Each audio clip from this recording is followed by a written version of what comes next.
Are you following Super Rugby Pacific? Stick around, I'll share my insights on round 5.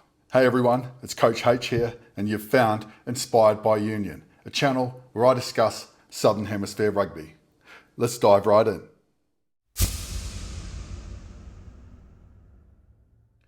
Well, here we are, Rugby Universe. Week 5, I'm going to dive deep into my match of the round, Fijian and Drua versus the Waratahs, and I'm also going to look at the key players for each side across the games in this week of competition. Fijian and Drua versus the Waratahs. The Ndrua are a different beast in Lautoka, and the Waratahs will be wary of letting the home side get away with a fast start.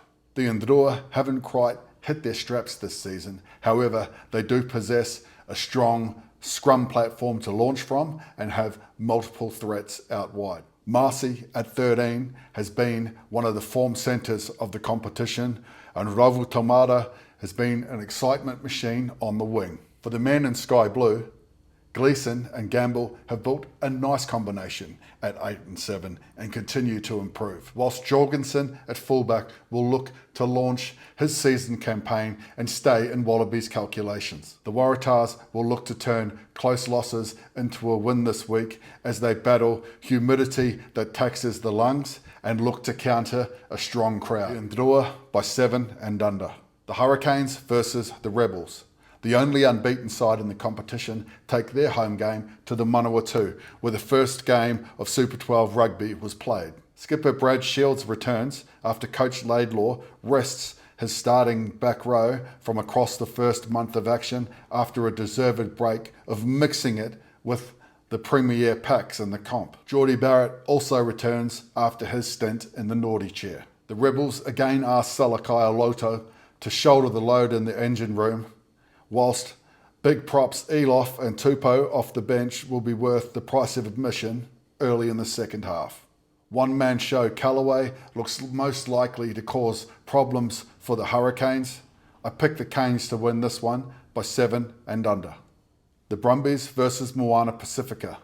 Darcy Swain captains the home side as they look for back-to-back wins after breaking their hoodoo in Dunedin. Speedster Corey Toole will be looking for more space to operate in as he continues to impress in front of Joe Schmidt. The Moana planned for a short turnaround and banked on returning to Auckland and sleeping in their own bed rather than staying based in Australia. Forward pack has stayed in the fight in most games this year, and they'll look to target the Brumbies after a number of wholesale changes in the pack this week. The Brumbies by 7 and under. The Chiefs versus the Highlanders. The Chiefs returned to form last week and looked to have too much power for a Highlanders side that struggled against Kiwi opposition over the past few seasons. Josh Lord and Tupou Vai could send a message to the fellow second rowers around the country if they declare their intentions for AB's duty later in the season. Imoni Narawa returns to rugby from the Pine, and I pray the rugby gods go easy on this guy who deserves a break. The Landers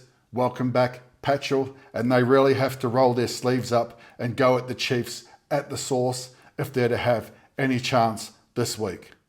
The Chiefs by 14 and under. The Blues versus the Crusaders. I'm super keen on this game just for the retro jerseys alone. In a nod to the AFL and NRL's retro rounds, it's nice to see these two teams roll out some of their old school jumpers. The Garden of Eden and a improving Blues side look a bridge too far for this undermanned Crusaders unit.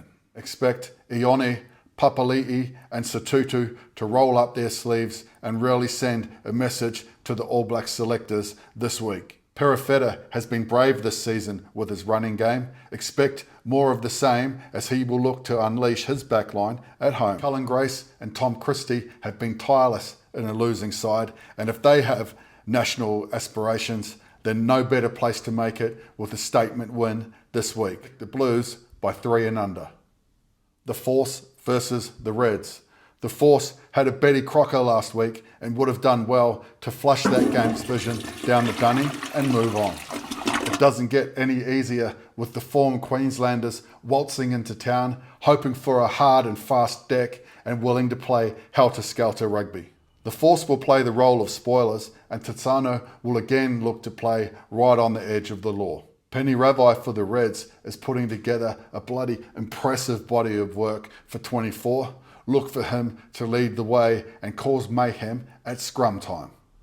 Reds by 14. If you're finding these insights helpful, consider pressing the subscribe button, hitting the bell for more insights every week. How is your team tracking as we start to move into the attrition zone of the competition? Super Rugby is more of a marathon than a sprint. However, some teams really need to get moving and get some points on the ladder. I'm Coach H, and you've been watching Inspired by Union.